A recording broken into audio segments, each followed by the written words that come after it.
Coming at you live from my home studio in beautiful La Puente, California. This is the All Dodgers podcast. Let's hit a little man.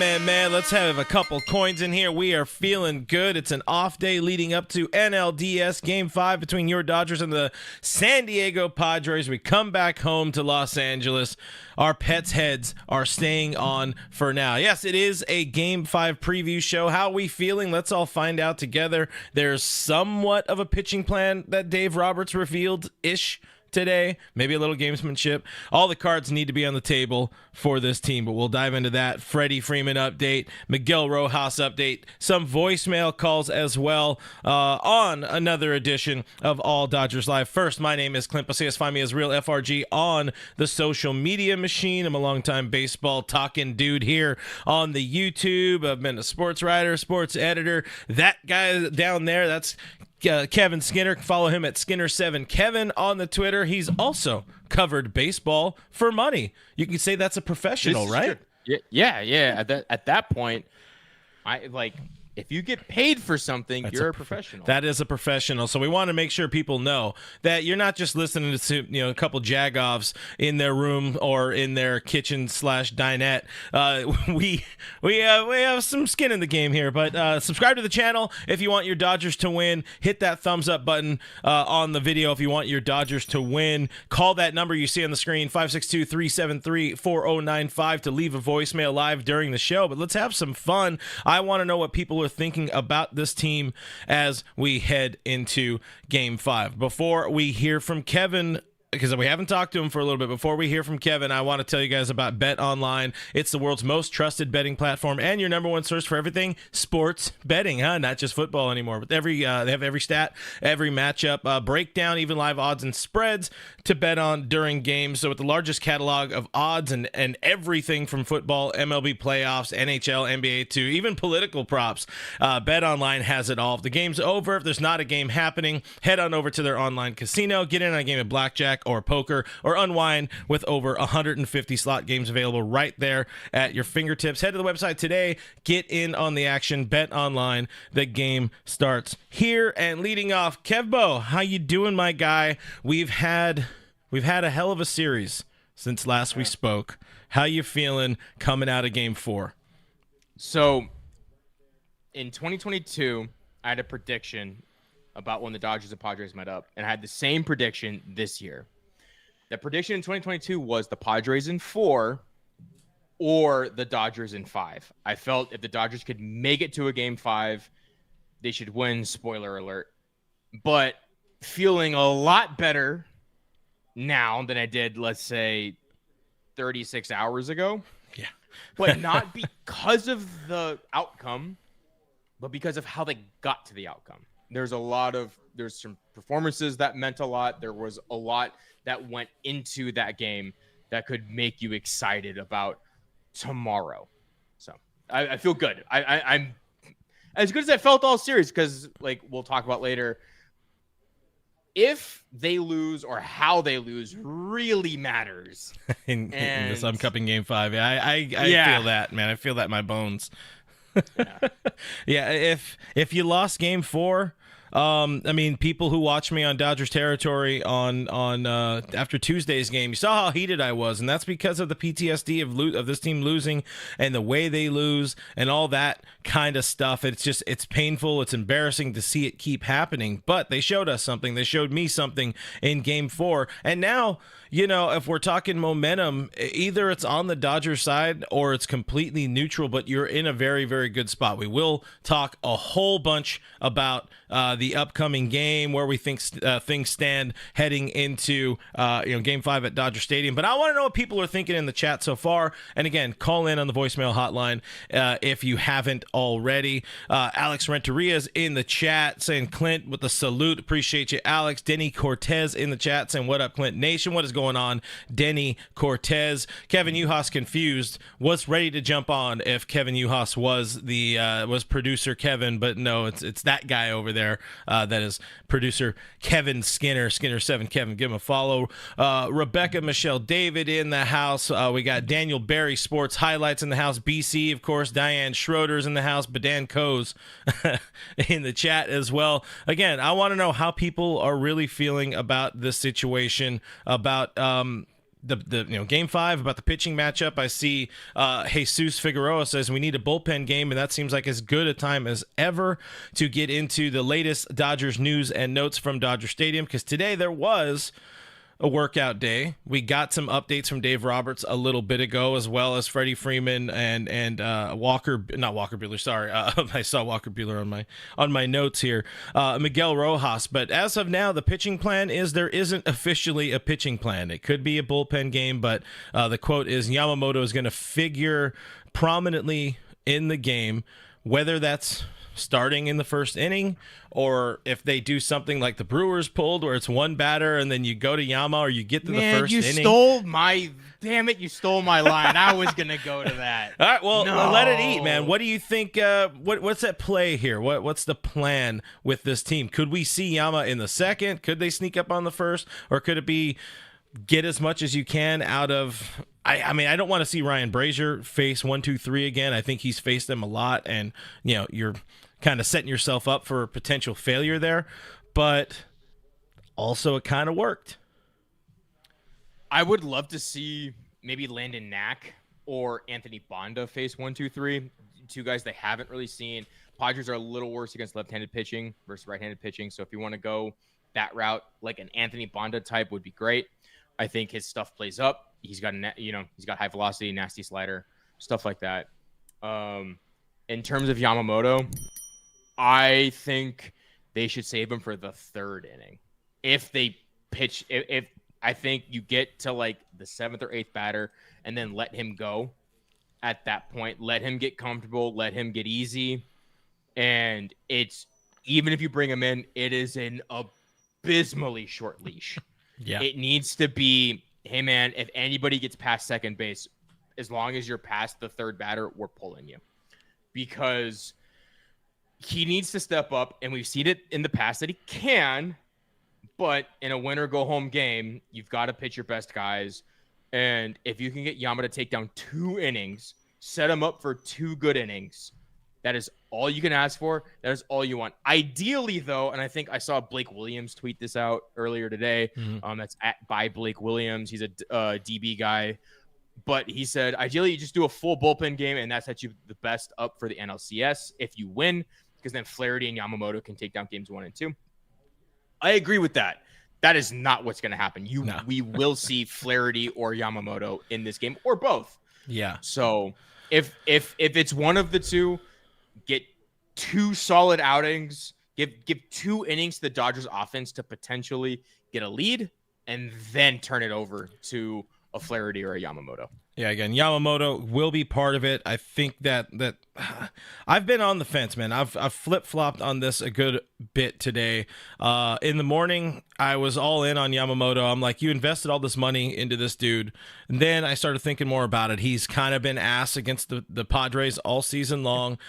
If things go really, really well, and yeah, this is thinking pretty far ahead. Things go really, really well, you need a game 1 starter against the Mets in the LCS, so maybe he's that guy, and you go to Jack Flaherty, who's that dude you traded for for this specific situation to get you big outs in the playoffs. So if they do go with an opener and then pivot to Jack Flaherty, I'm not terribly upset with that. But then again, Yamamoto getting that opportunity to maybe exercise some demons. The important thing is, like, the bullpen, everybody needs to be ready. And I'll point out here, too, Mike Shildt, who all of a sudden is the best, most nicest manager in the world, calling out the Dodgers and their gamesmanship, saying that, everybody operates their own club the way they operate it. We're more like Vince Lombardi with the power sweep. Here it is. Darvish is going to start. Here's our lineup. Well, to that I say, shut up, Mike Shildt. You a bitch, respectfully. But this is where we're at with the Dodgers. They have some decisions to make, and Yamamoto hasn't done that well. Flaherty hasn't done that well. And the bullpen game worked very, very well in Game 4. It did. I got 2 things. Jess Figueroa puts up a great point. Kopech start. super down for a Kopech start. You got to take down the top 3, top 4 at some point. So might as well set the tone. The second thing, I guess it's 3 things. Second thing is Yamamoto in the NPB Championship Series did pretty poor in the first game, if I remember correctly. He only won a handful of innings and gave up like 4 or 5 runs. And then in game 6 of that series, he went like 7 innings and only gave up a run. So he has a pedigree of getting better as a series goes on. And to Mike Shildt, he needs to manage more playoff series because every team does this. Like to your point that you stole from me earlier, we had the Milwaukee Brewers start a pitcher for one guy and then switch to someone else. We had the Nationals do something incredibly similar in 2019. So with a team like the Padres with an offense as productive as they are, you got to keep them unbalanced. You got to do whatever you can to make sure they do not get comfortable. And if it's a little bit of gamesmanship, it's a little bit of Absolutely. gamesmanship.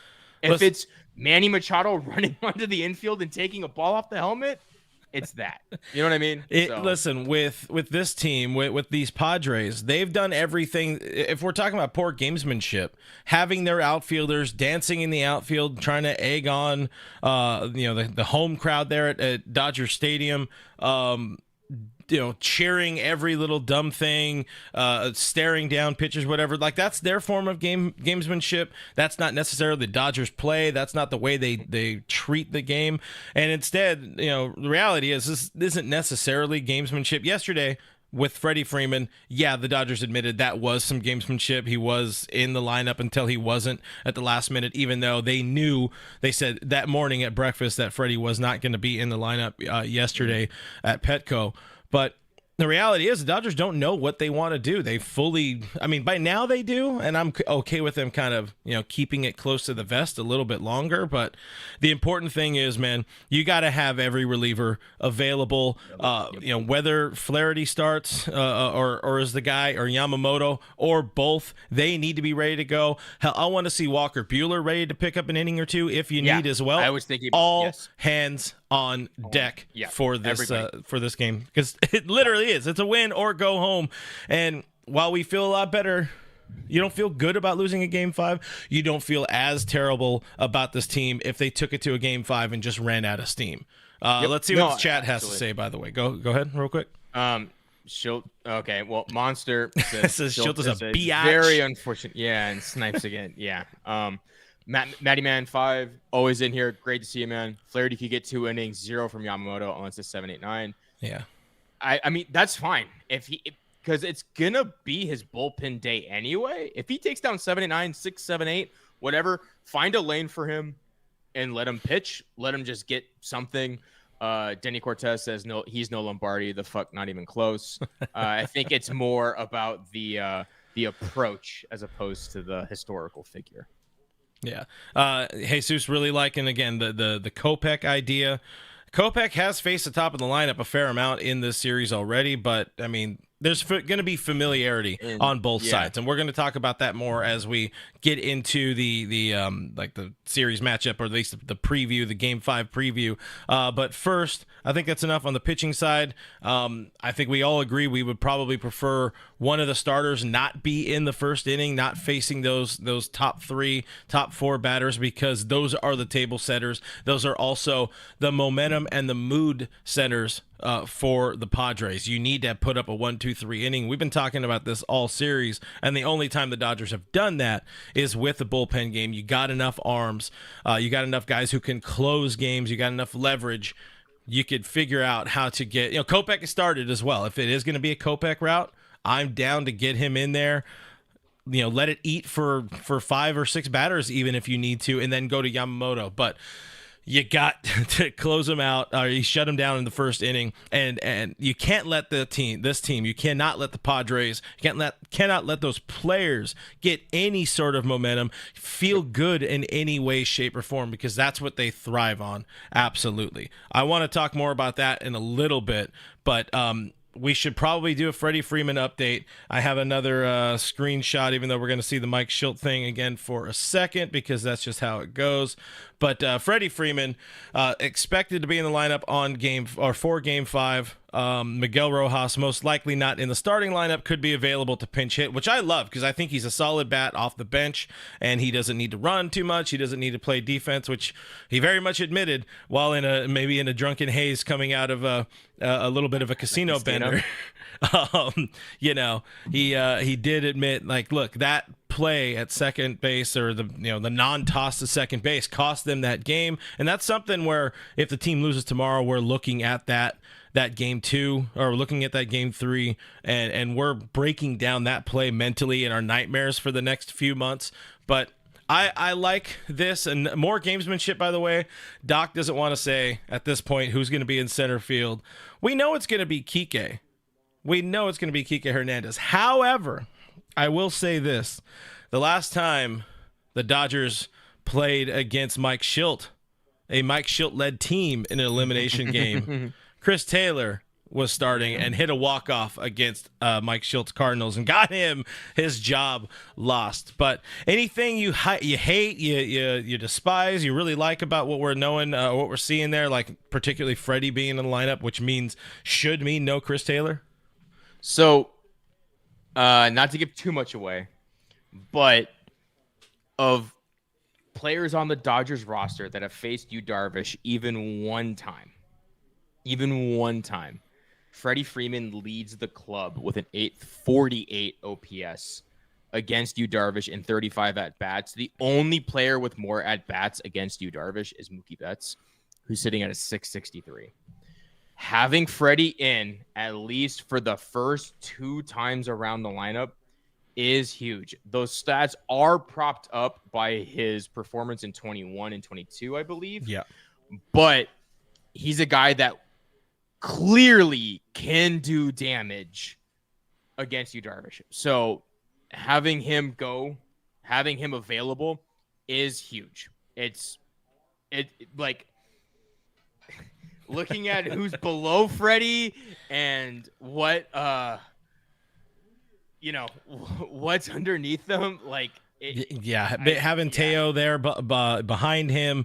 If you do have Max Muncy and Will Smith hitting, the lineup again just gets a lot deeper, and it gets closer to what we want, what we are expecting heading into the series, or at least heading into September. Hey, whoever the Dodgers are playing, the lineup was looking pretty good, and then these nagging injuries, really the nagging injury being with Miguel Rojas, but then the kind of freak injury with Freddie Freeman, sets things on a kind of collision course towards potential struggle, potential failure. He's posted as much as he can, but it is, as I said, on Dodgers territory, it's a problem, it's a concern, but they've played it well. My dude is a gamer, and I appreciate the hell out of him for giving us what he can. And the good thing is, he doesn't need that ankle a whole lot to do what he does best and push the ball forward, find some grass, find some gaps, hit a double, turn it into a single. I'm fine with that as long as you keep the line moving.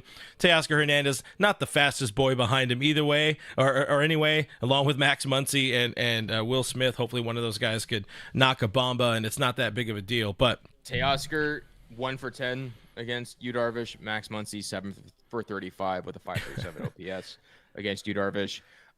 I will say, and I'm like not joking, with minimum 1 at bat, do you want to know who's second on this list? I'm interested. An OPS against Yu Darvish on the Dodgers right now. Just take a wild guess.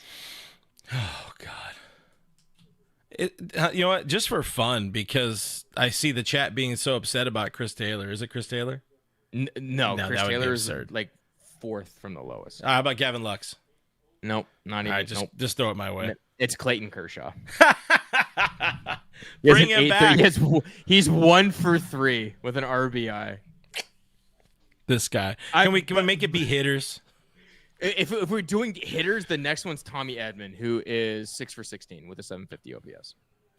I love my dude Tommy Edman, man. This is a fun lineup, man. I really want to see this playing deeper into the postseason. But then below him, it's Austin Barnes and James Outman, 2 guys that aren't going to see the field. So like you have to understand that like it goes Freddie, Clayton, Tommy Edman, Austin Barnes, James Outman until the next guy that we might see in the starting lineup. So just that's how important Freddie Freeman is to being in the starting lineup tomorrow night. And considering the way we saw Yu Darvish carve up the Dodgers in Game 2, you need anything you can. He did have to exit that game early, mind you. He exited in the 5th inning, I think it was 4th inning, after aggravating that ankle injury. So if we're saying all hands on deck, it also goes on the offensive side, on the defensive side as well. And as much as people aren't happy even mentioning Chris Taylor here on YouTube, he's somebody who is a healthy body who could figure into this game. He's gotten big hits for this team before. That said, I agree with the sentiment here in the chat. He should not be touching a field for this team in Game 5. You need to win. You need to win this game like, I don't know, like Miggy needs, like a fish in water. He needs to roll 7s or something. Miggy needs a new groin. Miggy needs a new groin. If CT... It just went the worst way possible. Yeah. He golden sombreroed. You just can't do that. If you push the ball forward and there's a little bit of hope there, sure.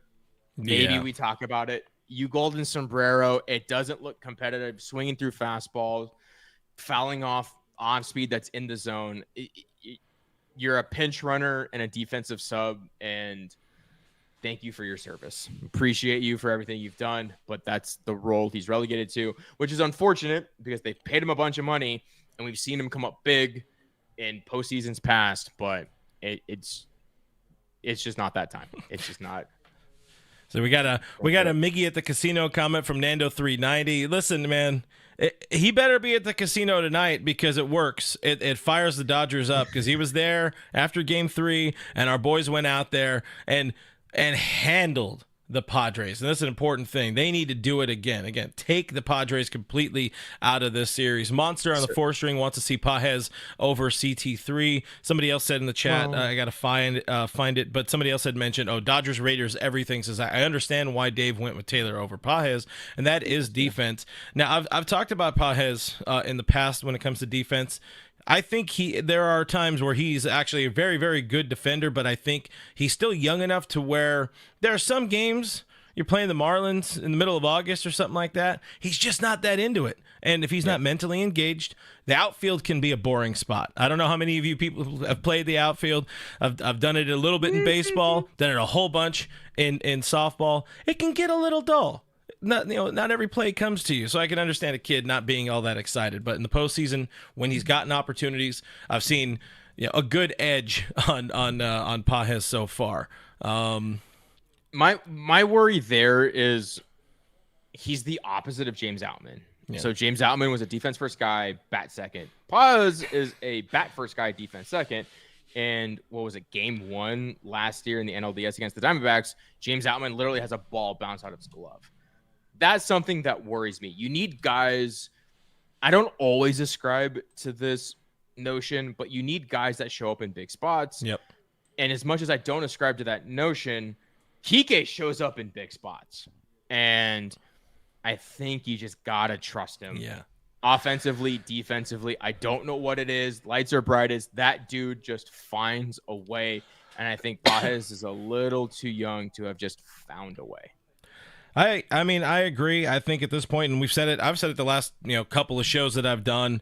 I've not always been, and I see my guy Cooper Neal in the chat. Hopefully everybody is doing well in your neck of the woods. He is over there in Florida in Hurricane Alley, and did say the light stayed on for him during last night's Dodgers victory. So we love to hear that. Love to hear that my guy Cooper is safe. But I've long been not a Kiké Hernandez hater. I just not a fan. But I'm flipped. I've absolutely flipped this postseason. I'm buying in. I'm buying the stock. I'm buying the smoke and mirrors that Kiké does because it's not smoke and mirrors. These are counting stats. And, if you put together, arguably, you put together his postseason career versus, how much we hold, and I'm sorry I'm going to say this, how much we hold Justin Turner on this highest pedestal in the postseason, but he was ass for his last 3 or 4 postseason as a Dodger. I mean, he had some big moments. Of course, the big Superman play that helped the Dodgers secure that World Series in 2020, but he wasn't hitting. Kiké Hernandez finds a way. He gets big hits. He has a knack for the dramatic. He steps up. He steps up in the biggest moments of the game, and that's why I mean, I don't care if Miguel Rojas starts to feel healthy. He admitted that injury kind of affected, his decision making in that play. The non-play at second base, the non-double play with Gavin Lux. So leave Tommy Edman in there and Kiké Hernandez, come on down. You're the starting center fielder going forward for this team, whether it's one more game or whether it's, 8-9 more wins. It's got to be Kiké. No, totally agree.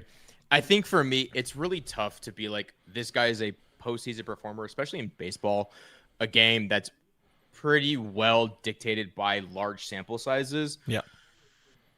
And yet, Kiké Hernandez is one of, for the last 2 years, has been one of the worst batters in baseball, and yet he's sitting around with an 886 postseason OPS. Like, the dude just does it.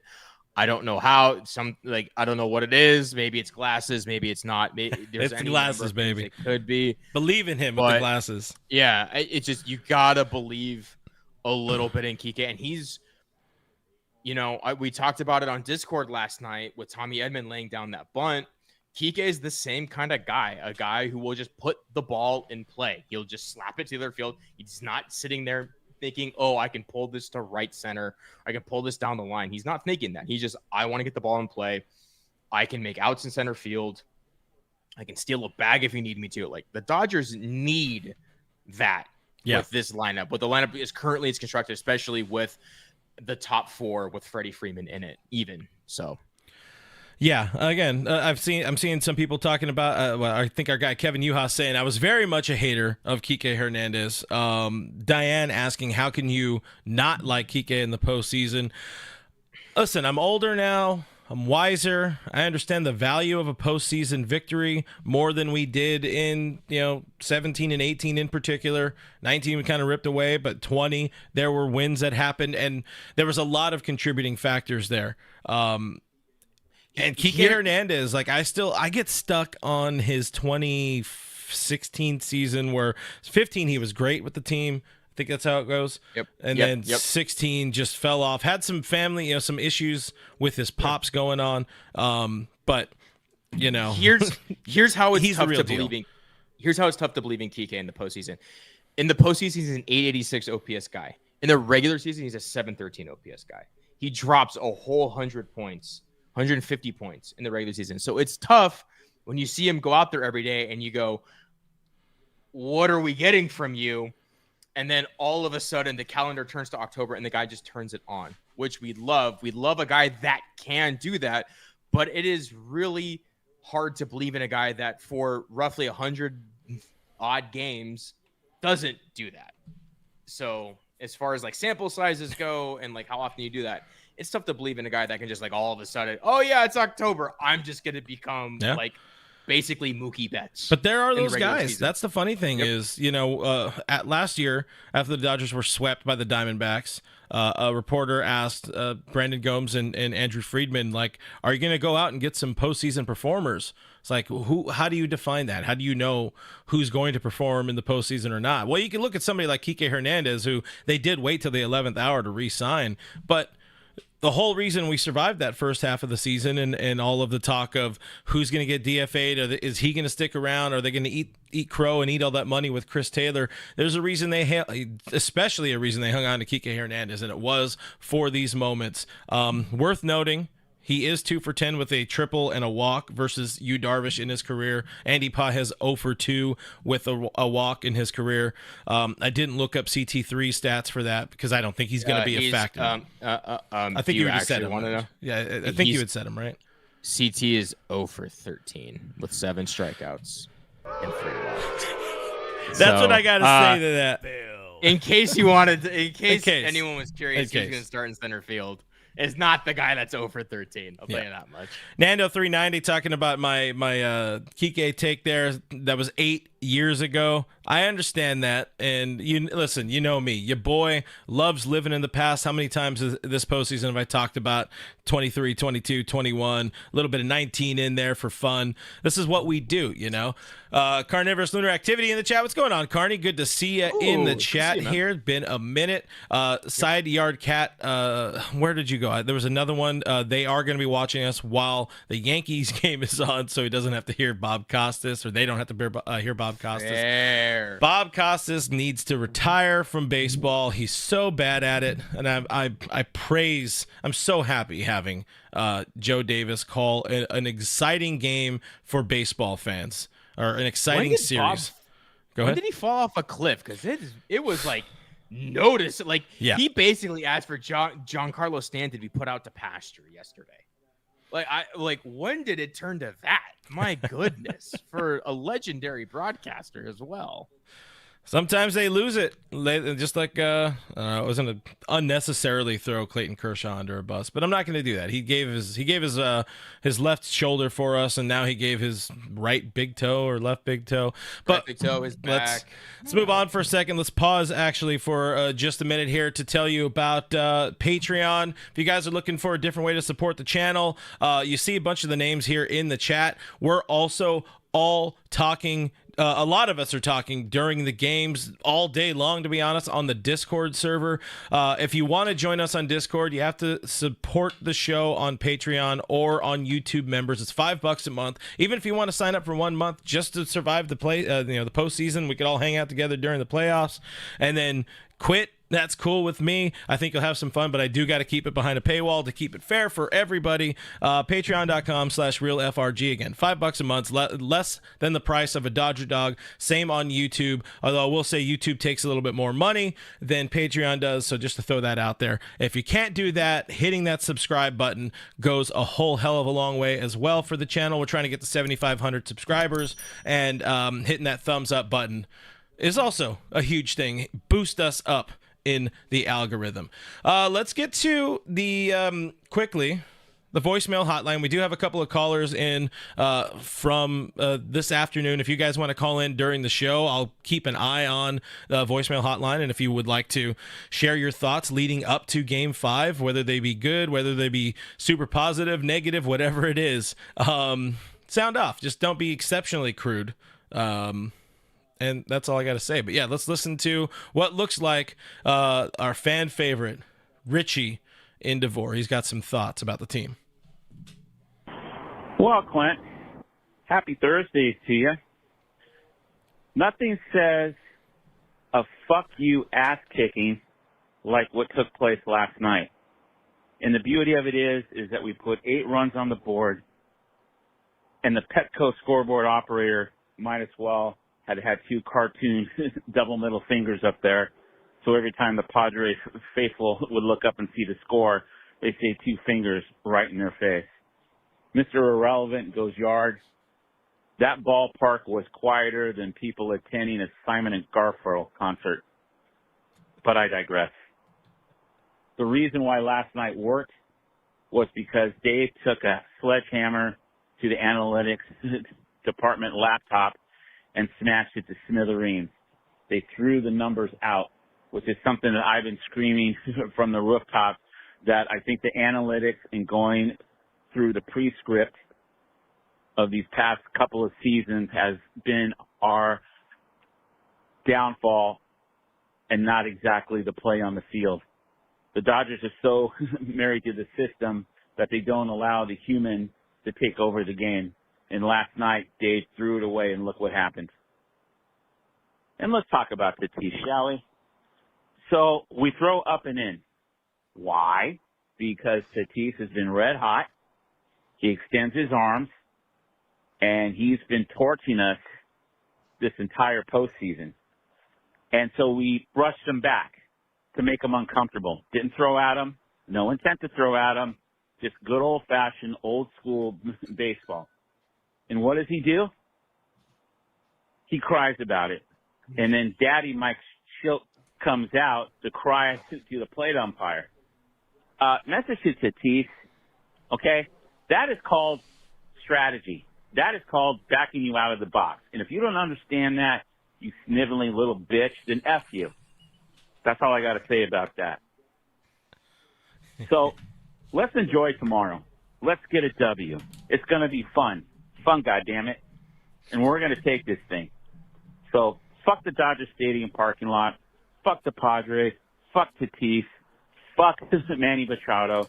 Fuck Profar. And for the love of God, fuck the Ghost Runner. See ya. Is that his best voicemail yet? I mean, agreed with so many points. They're always fire. You know what? I want to dive into appreciate Richie calling in. Again, if you guys want to call in right now, the number is on the screen, 562-373-4095.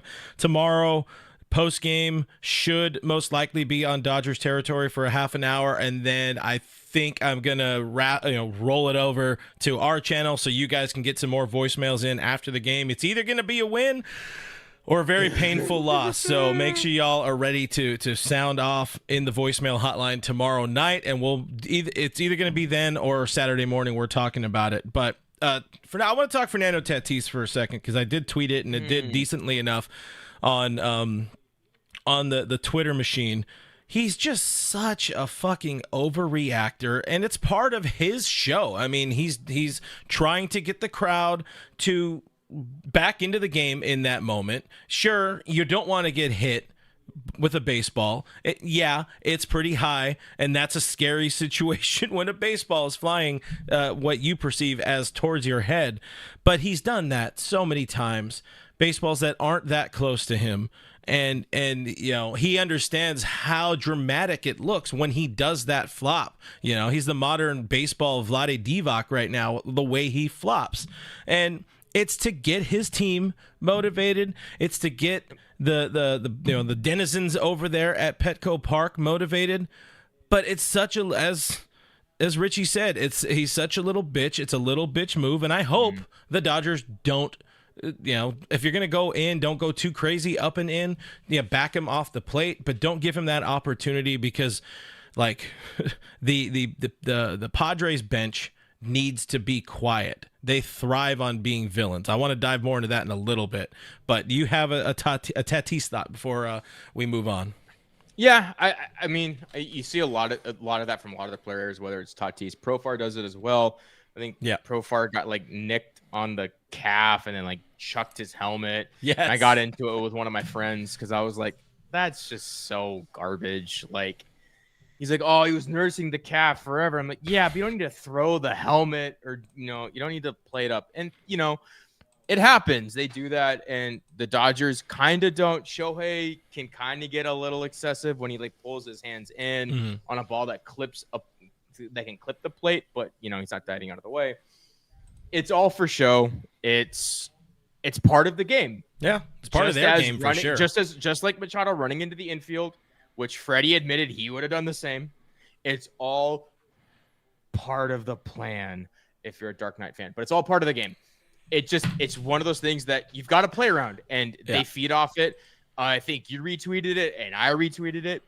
One thing that would be awesome for fans to do tomorrow, when Manny comes up to the plate, Tatis comes up to the plate, shut up. Don't say anything. Don't boo them. Just be quiet. Just don't do it. Don't give them that opportunity to give the middle finger to the fans, because there are two types of players. There really are. There are players that love hyping up a crowd, and there are players that love silencing a crowd. Absolutely. And the Padres are full of players that love silencing a crowd.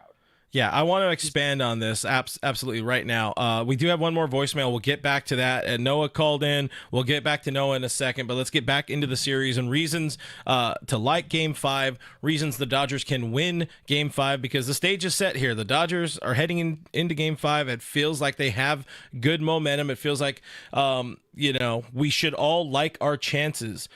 While mentally some of us try to quiet down that Dodger PTSD. But fans, whatever we saw on Sunday, they need to be the exact opposite. The Dodgers players need to be the exact opposite. And, now I kind of see a little bit more after last night's 8-0 shutout, and watching Nando in the dugout looking sad and dejected and all of this.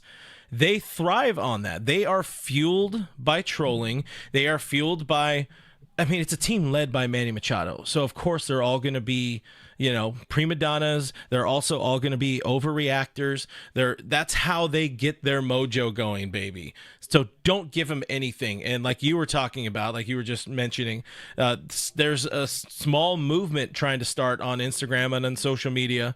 Like when Manny comes up, Profar, Tatis, Dodger Stadium, zip it. Be quiet. Don't even boo. The silence, that might take away his juice there. And I love the idea. I do too. I'm a big proponent. I said this after game 3. Game 2, sorry. When the fans are throwing, I hate that stuff. Yeah. Don't ever root against the other team. Root for your own team. When any of them walk up, shut up. Don't say anything. When it's strike 2 and you're could potentially get a strikeout, get loud, get hype, get excited, root the pitcher on to get that out.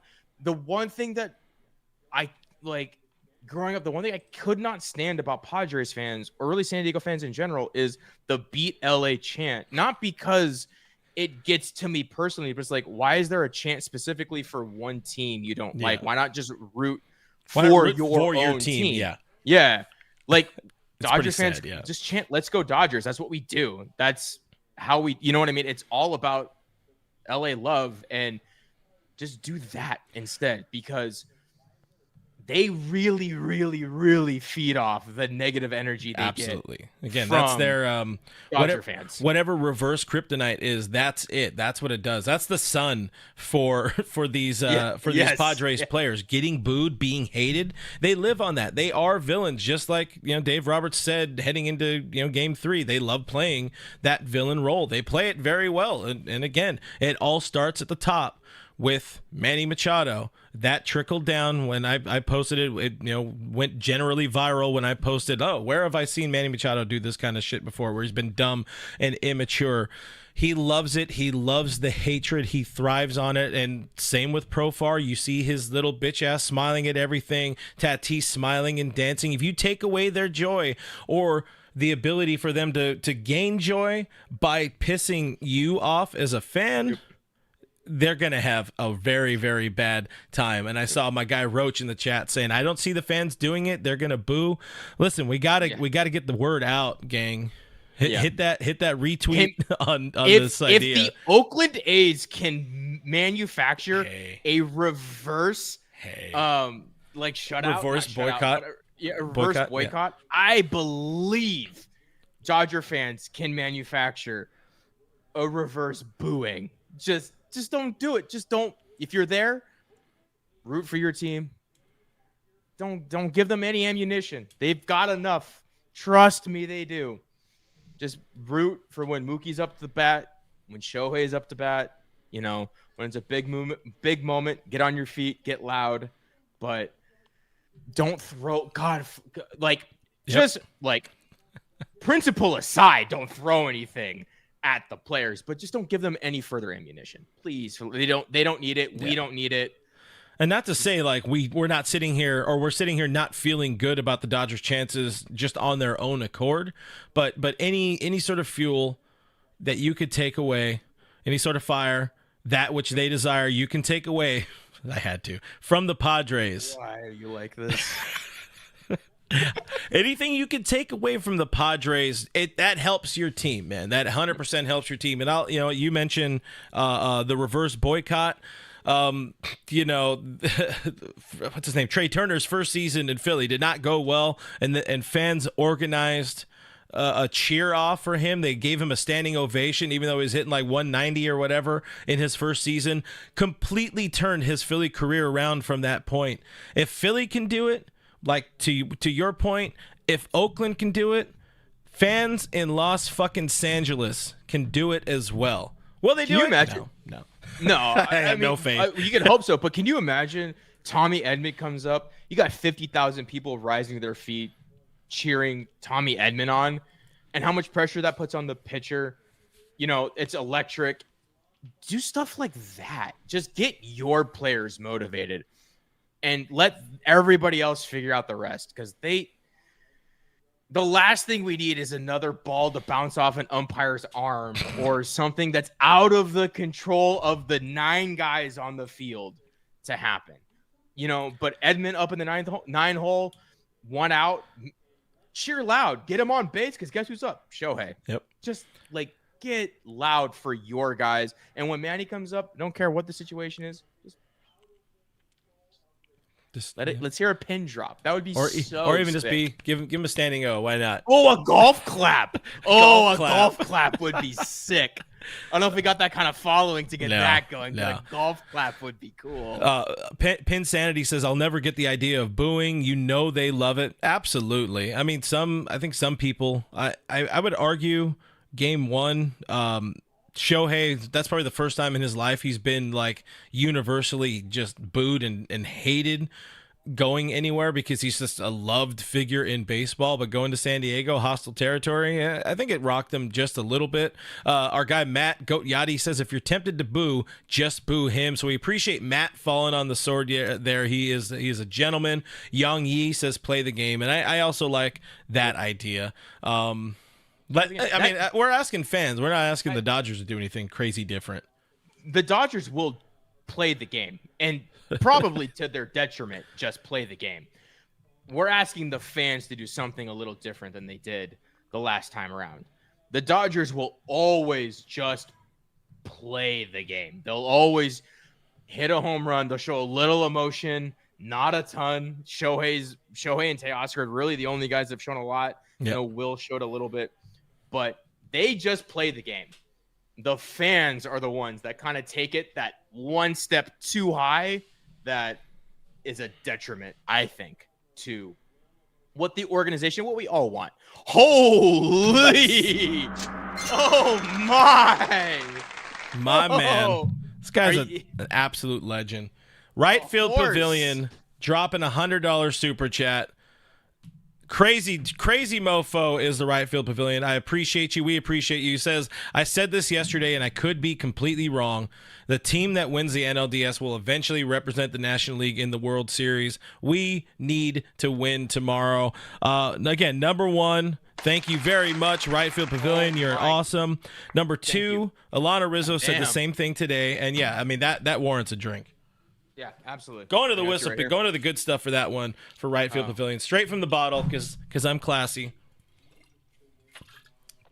Oh man, the Right Field Pavilion because it's on theme. It is on theme. Right Field Pavilion, email me. I want to add you to our Discord. Don't worry, I got you. My God, I got you. Good Lord. But thank you for the support. By the way, absolutely. You've been in here dropping $20, $50 here and there. Just thank you for the continued support. It's really awesome. So thank you. Side Yard Cat, moving back for just a second, then we will move on because reality is Side Yard Cat is we're right and so is Side Yard Cat because they say this is the dumbest idea. There's zero chance, and yeah, I agree. Dodgers people in LA, there's not enough synergy to pull that one off. It's not a dumb idea though. It's a great idea. Impossible to execute in less than 24 hours. Yeah, agreed. But that doesn't make it dumb. It just makes it hard to execute. And I think if somehow everybody managed to do it, it's incredible. It's a lot of upside and really no floor because they're going to do what they're going to do anyway. That's where I kind of disagree with that sentiment because like a good parent, not only is State Farm there, but we have to let people know and let everybody know, like you have to tell your kid, like, hey, do this instead. You have to, or like, even if they don't do it, you can at least say, like, I told you so. You should have done this. So it's kind of how I feel about people who are going the game and I can't. Yeah. So in my stead, don't boo Manny Machado.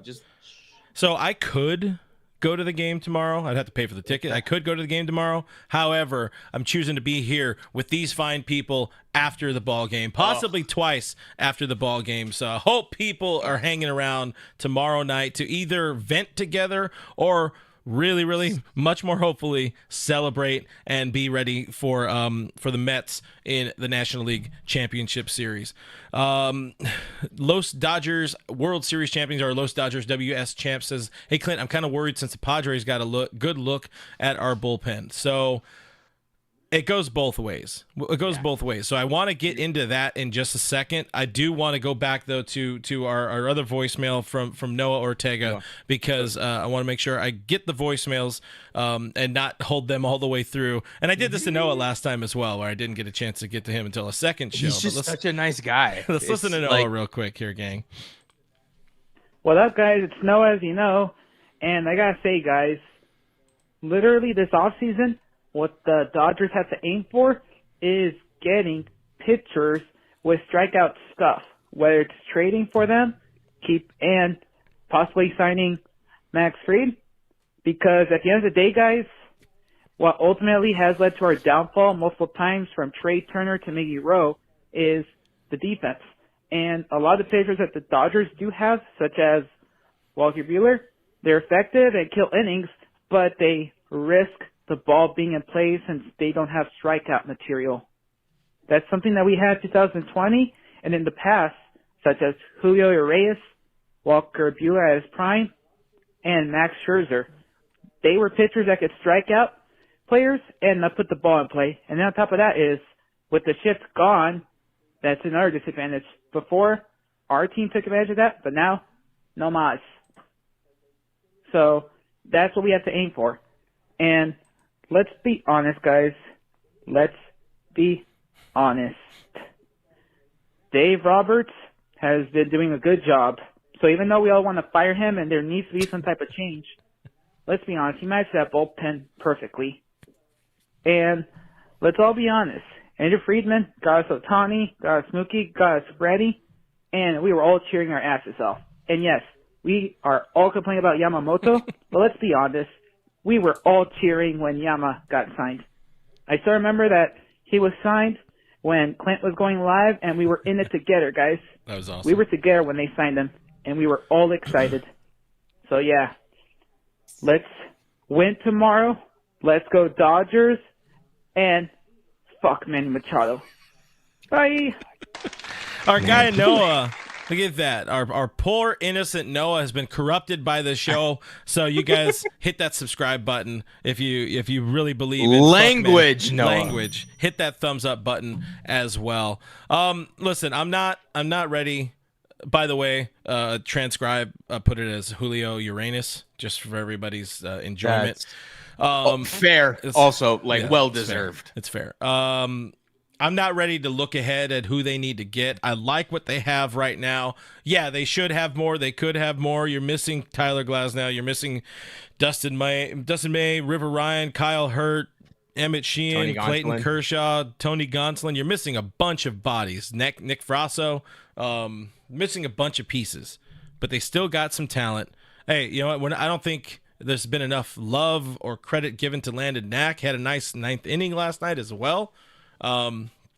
They have the pieces. They have the pieces there to do something special tomorrow. And I agree with what now Alana's saying, what I think the sentiment you had and people in the chat have as well. You get through tomorrow's game, I think you're able to not just, it's not going to be a cakewalk, but I think you can take some strides towards bringing home your first full season World Series championship in more than 40 years. I think it could happen, or nearly 50, wherever 36. The hell we're at. 36. There it is. Yeah, nearly 40 years. That's the word I'm looking for. But let's move on and let's look ahead. So again, the stage seems set heading into Game 5. The stage is set for the Dodgers. We feel good about our chances. We know Game 5 is going to be another street fight for them Dodgers at home. We know the biggest key, don't let them Padres get into it. They are fueled by trolling, but we got some pieces in place, and it could be a Yamamoto, it could be a bullpen, but we know for sure Padres are rolling Darvish out there. And the same way we were just talking about, Los Dodgers, WS champs, Padres have gotten a lot of looks at our relievers. We've gotten a lot of look at their relievers as well. So it's pretty evenly matched scenario, and momentum is going to be up in the air in that first inning or two for sure. Yeah, I think if you're the Dodgers, no matter what, you got to scratch 6 innings, or not 6 innings, 6 outs. Yeah. Without giving up a run. Somehow, some way, I think that is the most important thing. You've got to get through because I believe in the Dodgers' ability. I think they found it in the last 2 games, really. I know there weren't like incredibly competitive at bats in game 3, but there were some that lead you to believe, okay, we're back to kind of what the Dodgers do best. And in game 4, we saw the most of it. Max Muncy pops out, and then after that, it's just quality at bats. We saw quality at bats from Will Smith, stuff like that. You've got to scratch across 2 innings of no run ball to get through the majority of the Dodgers lineup and hopefully scratch a couple of runs across. And the big thing for me, Darvish needs to be out before the 6th inning. If he can be out in the 5th, I think you're looking good.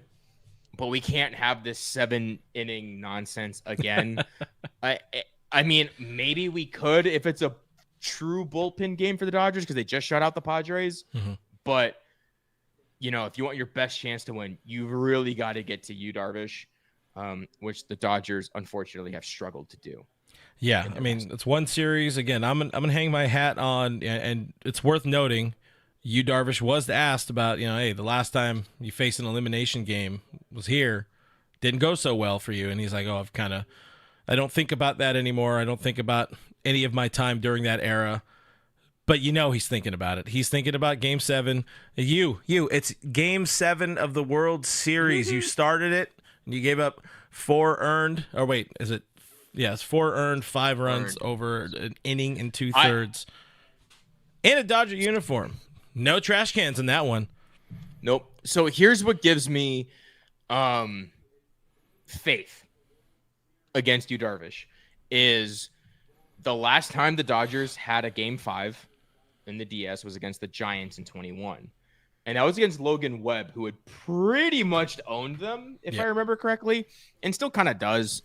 And they found a way to scratch enough across. Granted, the Dodgers pitching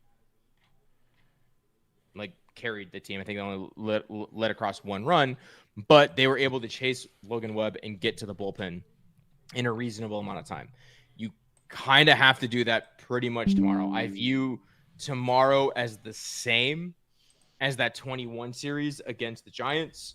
And the key difference is this series is in Los Angeles. And that in and of itself should be enough momentum to win them the game. Yeah, and we got a lot. Again, I love the way this thing has set up. I'm going to go to a screen here and plug in a screenshot real quick. But this was something posted by my buddy Cody Snavely earlier, one of the guys who hosts the Bleed Los podcast. But you were talking about the numbers there as well. So if you're looking at the numbers and you're looking for something positive here, the Dodgers have done very, very well in elimination games. One of the 2 times they've lost, Darvish was on the mound for them in that 2017 World Series. So there's a lot of things that trend well, that if you're looking at history and some recency bias as well, like the Dodgers are in a very good spot. You would even argue the Padres burned their bullpen more because they were expecting length out of Dylan Cease. So they kind of had to scramble and make that adjustment late, as opposed to, the Dodgers went in. They had that plan. They knew exactly what they were doing. Somebody getting 2 or 3 or 4 outs, maybe 5 outs, and just bridge all the way through 9. Did it flawlessly. There's a lot of things to like about this series. You're healthy. You're as healthy as you're going to be moving forward. Mookie Betts is hitting. Will Smith is feeling better. Max Muncy looks like the swing is getting a little bit better. It looks like he had a little bit of a monkey taken off of his back as well. Yep. But this lineup is going to straight up live and die through Marcus Lynn Betts, and he's he's up to the challenge now. That one, it was a false start, but after getting that homer in Game 3, it just it changed everything, in my opinion. Now you're seeing him getting multi-hits. He's hit homers in back-to-back games. You combine that with the bottom of the lineup doing some things. Again, I'm going to keep giving some love to Tommy Edman for him scratching and clawing and finding ways to be one of the best hitters on this team in this series. Gavin Lux showing that he's upset about not being around last year and having himself a phenomenal series. Thank God they didn't roll out any lefties, because that would have been, a whole other conversation to be having. But you're in a good spot. And as Goat Yachty says, job's not finished. The Dodgers know that. They had that quote in the dugout or in the clubhouse today at Dodger Stadium. They know 2-2 isn't good enough. You got to keep going, but they're equipped. They're 100% equipped. Most important thing, though, do not let the Padres get into it. No, you just can't. And I remember that "Job's not finished" might be the greatest quote in Los Angeles sports history. Because I remember texting my dad that after the NLCS in 2020. He's like, "Job's not finished. It's not done yet." In 2021, texting the same thing. "Job's not finished." I know they ran into a buzzsaw, which were the Braves. It's the same thing. You won a great game. You did a great job of shutting out a great opponent. It means literally nothing come 5:08 p.m. tomorrow night. It means nothing. None of it matters. You got to show up. You got to show out. And more than the homers showed me anything, the opposite field single for an RBI showed me the most from Mookie, because what it felt like with Mookie was he was always swinging for the fences. He was always trying to get that big hit. And all of a sudden, first pitch, he's aggressive and he just slaps it the other way. That is peak Mookie Betts, because that's different than what you get in the regular season. Usually in the regular season, he's very passive. He waits for like a very particular pitch. In the postseason, man, you don't need a home run always. You just need to get on base. Just push the ball forward. And that to me was like, okay, Mookie's clicked. He's there. He'll figure, no longer worried about Marcus Lindbets. So he's the spark plug, man. They have Shohei Ohtani, but this team it goes through Mookie. Absolutely. And you're in a good spot. Again, you're in a good spot. Guys, feel good. I felt, I was talking, to folks in our Discord after game 3. And I apologize for stringing us all along, because I had this belief. I felt this team had something different, and I said it this afternoon as well on Dodgers territory. It was living and running on aura and vibes and good times, along with some incredible talent.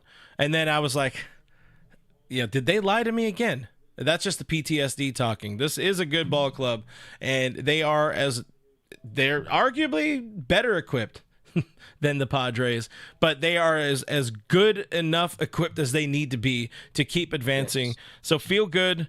Have some drinks tomorrow. We will be around. I'll be around for sure doing post-game stuff tomorrow night. Live or die.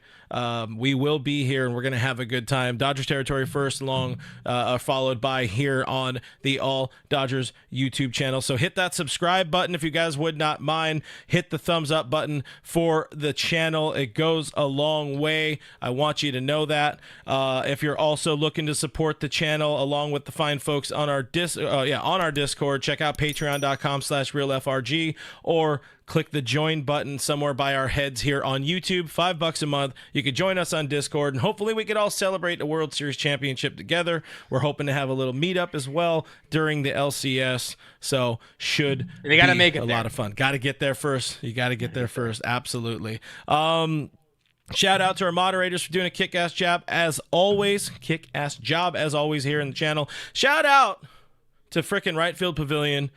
Literally feeding generations here with the super chat. Appreciate you very, very much. All Dodgers is presented by Bet Online. Go check out Bet Online. Do all those betty things. That there at the kids' table is producer Kevin. Find him on the X, the Twitter, at Skinner7Kevin. I'm Real FRG on the social media as well. Find me there. I post things. Pretty much, I'm a lot more active right now because that's the only way I can deal with the pain of the postseason. So do that, or again, subscribe here, completely free. And that's about it. We'll see you tomorrow night. Okay, bye.